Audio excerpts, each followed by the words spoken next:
Hello, நான் ஜெஷன் பேசுறேன். இன்னைக்கு நம்ம பேசப்பட்ட எதை பத்தின்னு சொல்லி பார்க்கும்போது டீலிமிட்டேஷன் அப்படிங்கிற கான்செப்ட் தான் பேசுவோம். நேத்திக்கு நான் அப்லோட் பண்ண இந்த வீடியோல டீலிமிட்டேஷன் பத்தி பேசியிருந்தேன். அதை இன்னைக்கு நாம பேசலாம். வாங்க வீடியோக்குள்ள போலாம். இந்த டீலிமிட்டேஷன் பத்தி டேர்ம் வந்து பேசுறதா நேற்று வீடியோல சொல்லியிருந்தேன். இன்னைக்கு நம்ம டீலிமிட்டேஷன் பத்தி பார்ப்போம். இந்த டீலிமிட்டேஷன் வார்த்தையை வந்து அதிகமாக ஆங்கில நியூஸ் சேனல்ஸை பயன்படுத்தப்பட்டதை நம்ம கவனிச்சுட்டு இருப்போம். ஆனா தமிழ் நியூஸ் சேனல்ஸ் அதை பயன்படுத்தி இருக்க மாட்டாங்க. அதாவது ஒரு பெரிய டெர்மினாலஜியா வந்து ஒரு குறிப்பிட்ட ஒரு வார்த்தையை வந்து குறிப்பிட முடியாது. அதை ஒரு எக்ஸ்பிளைன் ப்ராசஸா தான் நம்மளால குறிப்பிட முடியுமே.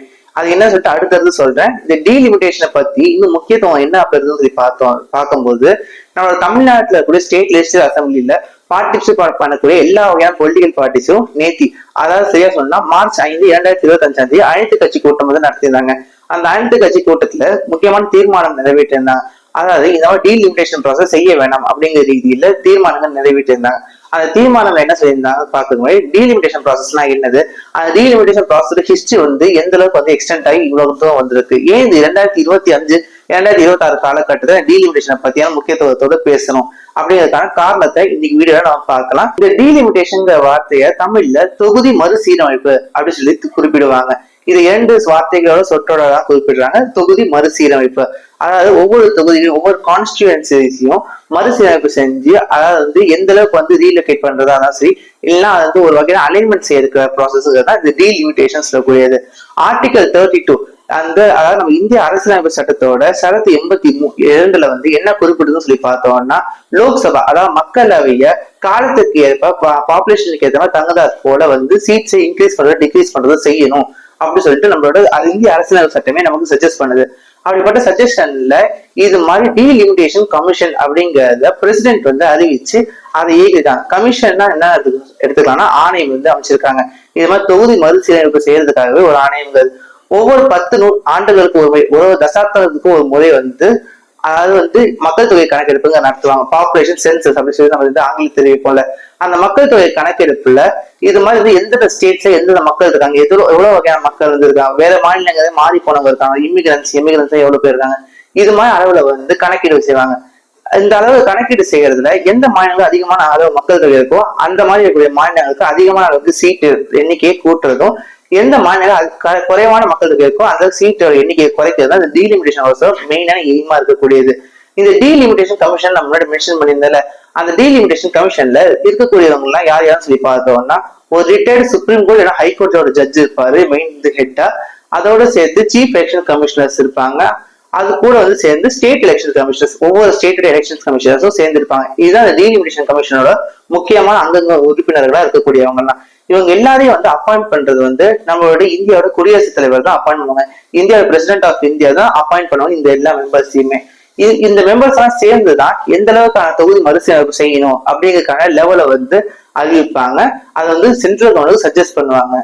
1971 ஆண்டு எடுக்கப்பட்ட மக்கள் தொகை கணக்கெடுப்பின்படி சீரமைக்கப்பட்ட தொகுதிகளை பேஸ் பண்ணிதான் இந்த அளவுக்கும், அதாவது 2025 ஆண்டு வரைக்குமே நம்ம வந்து ஒவ்வொரு தொகுதிகளையும் மக்களவையில வந்து நியமிச்சு வச்சிருக்கோம்.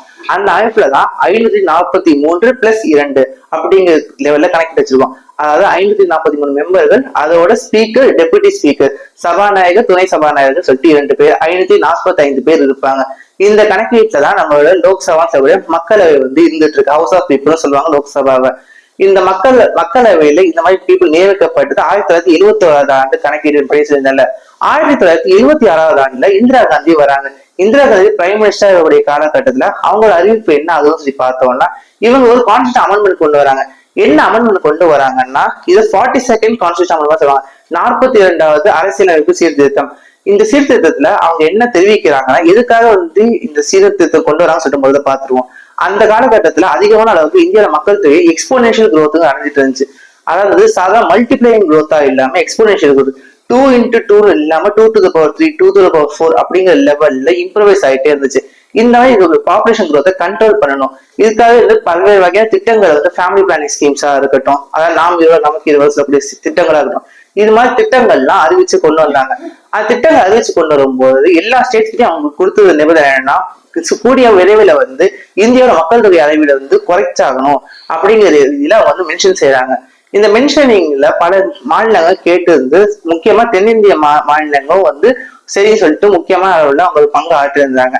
அதுக்கேற்ற மாதிரிதான் இந்த மாதிரி இதுல வந்து இந்த திட்டத்தை அறிவிச்சிருக்கும் போது இதுல இன்னொரு கேள்வி வந்து ஒவ்வொரு மாநிலங்கள்கிட்டையும் ஏற்படுது.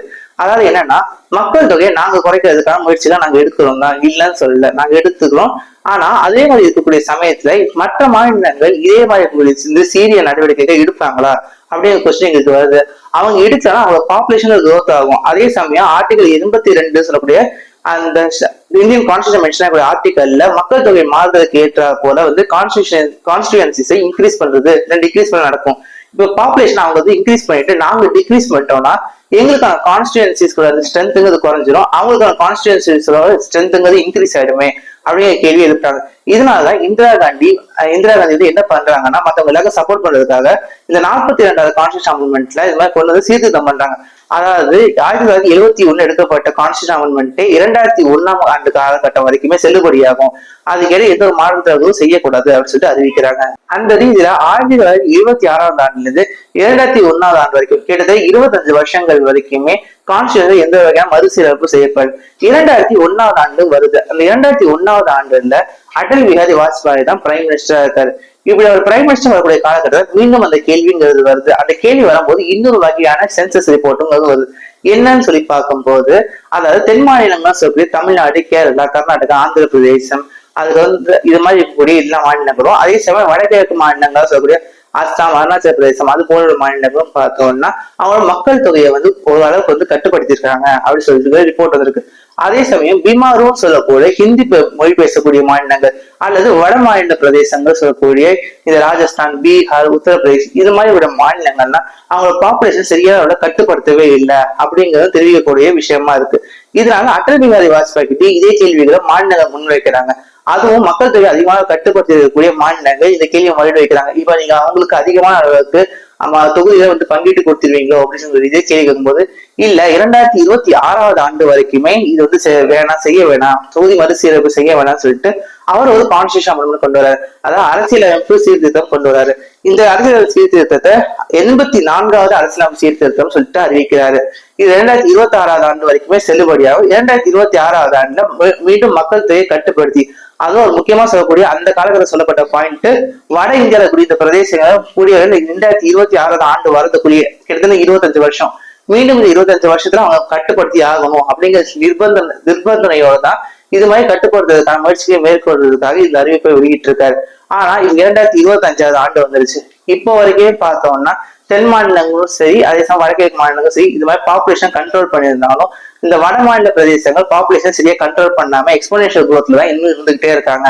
இந்த இருக்கக்கூடிய இதே சமயத்துல இந்த டீலிமிட்டேஷன் ப்ராசஸ் 2026 ஆண்டுல செஞ்சாகணுங்கிற நிர்பந்தம் வந்து கான்ஸ்டியூஷன் அமெண்ட்மெண்ட் மூலமா வந்ததுனால இப்ப செஞ்சதுக்கு லீல் டிமினிஸ்ட்ரேஷன் கமிஷன் வந்து செயல்பாட்டுல இறங்க ஆரம்பிச்சிருக்காங்க. இதனால என்ன ஒரு பயம் வந்தது இருக்குன்னா, தென் மாநிலங்கள்லாம் முக்கியமா வந்து தமிழ்நாட்டுல இப்ப லோக்சபா கூடிய சீட்ஸ்ங்கிறது 39 இருக்கு. இந்த 39 சீட்டுங்கிறது எந்த அளவுக்கு இன்க்ரீஸ் ஆகும் இல்ல டிக்ரீஸ் ஆகும் அப்படிங்கிற ரீதியில கேள்விங்கிறது முன் வச்சிருப்படுது. இதனடுத்து 2019 ஆண்டுல ஒரு தொகுதி மறுசீரமைப்புக்கு பேஸ் பண்ண ஒரு ஸ்டடிங்கிறது வெளியிடப்படுது. இந்த ஸ்டடி என்ன பேர் சொல்லி குறிப்பிடுறாங்கன்னா, இதை Carnegie endowment study for international peace அப்படின்னு சொல்லிட்டு தெரிவிக்கப்படுது. இந்த ஸ்டடியில என்ன தெரிவிக்கப்படுதுன்னா, இந்தியாவில இருந்து தொகுதி மறுசீரமைப்பு செய்யப்பட்டு பல்வேறு வகையான தொகுதிகள் இன்க்ரீஸ் செய்யப்படும் அப்படின்னு சொல்லி அறிவிக்கப்படுது. இந்த ஸ்டடியில மென்ஷன் செய்யப்படுது. அதுக்கேற்ற மாதிரி புதிய பார்லிமெண்ட் பில்டிங்ல அதிகமான அளவுக்கு சீட்ஸோட வந்து பார்லிமெண்ட், அதாவது லோக்சபாவை அமைச்சு கொடுத்துருக்காங்க. கிட்டத்தட்ட நான் முன்னாடி மென்ஷன் பண்ண மாதிரியே 543 சீட்ஸ் தான் வந்து நம்மளோட லோக்சபா முன்னாடி இருந்துச்சு. இப்ப அது இன்க்ரீஸ் ஆகி 843 சீட்ஸ் இருக்கிற அளவுக்கு வந்து இன்க்ரீஸ் பண்ணி வச்சிருக்காங்க. கிட்டத்தட்ட ஒரு 300 சீட்ஸ் எக்ஸ்ட்ரா ஆகுது. இதனால இந்த டீலிமிட்டேஷன் ப்ராசஸ்ல மக்கள் தொகையின் அளவு இல்லை. இது வரைக்கும் 2021 மக்கள் தொகை கணக்கு எடுக்கல. இது மாதிரி எடுத்துட்டாங்கன்னா அதுக்கேற்ற மாதிரி சீரமைப்பு எந்த அளவுக்கு மாறுதல் ஏற்படும் சொல்லி பார்க்கும்போது, உத்தரப்பிரதேசத்துல வந்து 80 தொகுதிகள் வந்து இருந்திருக்கு. அந்த 80 தொகுதிகள் கிட்டத்தட்ட 143 தொகுதிகளா வந்து இன்க்ரீஸ் ஆகும். கிட்டத்தட்ட வந்து 50 சீட்டுக்கு மேல இன்க்ரீஸ் ஆகக்கூடிய வாய்ப்புங்கிறது உருவாகுது. தமிழ்நாட்டுக்கு பார்க்கிறோம், இப்போ 39 சீட்ஸுங்கிறது இருக்கு, தொகுதிகள்ங்கிறது. அந்த 39 சீட்ஸும் 49 சீட்ஸா இன்க்ரீஸ் ஆகிறதுக்கு வாய்ப்பு இருக்கு. கேரளால 20 சீட்ஸுங்கிறது முன்னாடி எப்படி இருந்துச்சோ அதே மாதிரிதான் இருக்கும். அவங்களுக்கு பாப்புலேஷன் growth ஸ்டாக்னண்டா இருக்கிறதுனால 20 தொகுதிகளே அவங்களுக்கு இருக்கிறதா இருக்கும். இதே மாதிரி வந்து பல்வேறு வகையான மாநிலங்கள் இன்க்ரீஸ் ஆகும். பீகாருக்கு பார்க்கும்போது 49 தொகுதிகள் இருந்துச்சு, அது வந்து இன்க்ரீஸ் ஆகி 29 தொகுதிகள், ஒரு 30 தொகுதி வந்து இன்க்ரீஸ் ஆகி டபுள் ரேட் அது இன்க்ரீஸ் ஆகிற மாதிரி மாத்தி கொடுக்குறாங்க. இது மாதிரி ரீதியில தான் ஒவ்வொரு மாநிலங்களுக்கும் இந்த மாதிரி தொகுதிகள் வந்து இப்போ கூடுதலாக ஆக்கப்பட்டு குறைக்கப்பட்டு ஆகுது. இதுல என்ன குறிப்பிட்டு சொல்றாங்க, டீலிமிட்டேஷன் கமிஷன் மூலமா தொகுதிகள் இன்க்ரீஸ் செய்யப்படுமே தவிர டிக்ரீஸ் செய்யப்படாது சொல்றாங்க. ஆனா இதற்கு முக்கியமான கேள்வி, எல்லா கட்சிகளும் வைக்கக்கூடிய கேள்விகள் எல்லா மாநிலங்கள்ல இருந்தும் பார்க்கும்போது தொகுதியை இன்க்ரீஸ் பண்றோம் சொல்றீங்க. ஆனா எந்தெந்த மாநிலங்களுக்கு எந்தெந்த அளவுக்கு தொகுதிகளை இன்க்ரீஸ் பண்ணுவீங்க? இப்ப தமிழ்நாட்டுக்கு ஒரு அளவுக்கு இப்ப ஒரு மடங்கு தான் கூட்டியிருக்கீங்கன்னா, இப்ப வட இந்தியாவில் வேற மாநிலம் 2 மடங்கு 3 மடங்கு அதிகப்படுத்தினீங்கன்னா தமிழ்நாட்டுல ரொம்பவே அதிகமான அளவுக்கு இன்க்ரீஸ் ஆகும் அப்படிங்கிற இதே கேள்விங்க முன்வைக்கப்படுது. இந்த கேள்வினால அனைத்து கட்சி கூட்டம்ங்கிறது தமிழ்நாட்டில இருந்து எடுக்கப்பட்டு அதுக்கு தீர்மானம் வச்சிருக்காங்க.